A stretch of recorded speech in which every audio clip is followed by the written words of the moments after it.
Hello friends, welcome to the Cold War Preppers Weekly Prepper Pantry Haul. This is the week ending Saturday, May 25th, 2024. Gosh, things are getting kind of exciting. And I say that in a negative sense, not in a positive sense. We've got Taiwan and China kind of sparring.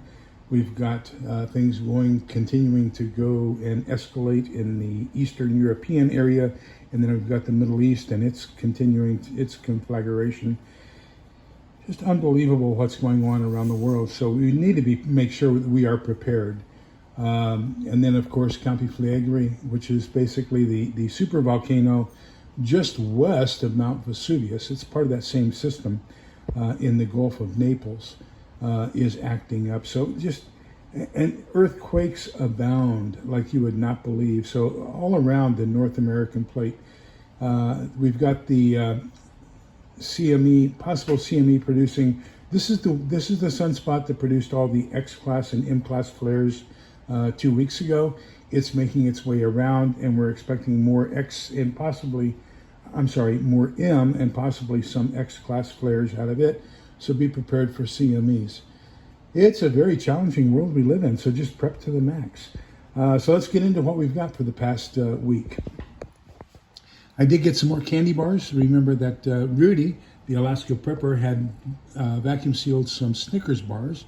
And so I'm trying to get a package of candy bars every week and vacuum seal those so we can have some candy bars in a post-apocalyptic world. I ordered a camping clothesline. This is going to be for a video I'll be doing as a short here in the near future, and then a more prolonged one on cleaning your clothes and drying your clothes and all that kinds of stuff in a post-apocalyptic world. Picked up a can of wound wash. I was watching a video, reading an article earlier today, and it said that you need 1 liter, which is basically 1.1 quarts, of sterile saline wash for every centimeter of a wound in order to wash that out. So 1 centimeter is equal to about 2.5 inches, I think. Or is it the other way around? Anyhow, I'm going to need a lot of wound wash, that's for sure. So I'm going to start picking up 1 every time I go.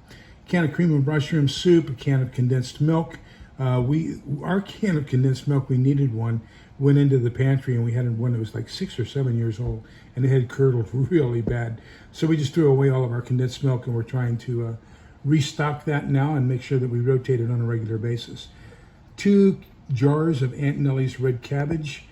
We used up 1 with our German meal last week, so I picked up 2, 1 to replace it and 1 to add.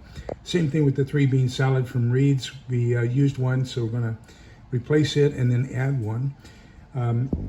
We did get our first Azure Standard order, and so I ordered some freeze-dried orange and lemon, and I could not find either of those anywhere else, so I wanted to say, hey, oranges and lemons, that's a great thing to have. Then I also picked up a package of chili seasoning, a package of red bell peppers, and a package of yeast. Then picked up my normal boxes of Jiffy pie crust and Jiffy golden yellow cake mix.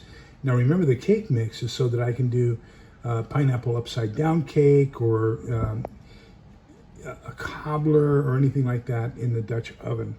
And that would be something really worth having as a reward and to celebrate certain things in a post-apocalyptic world.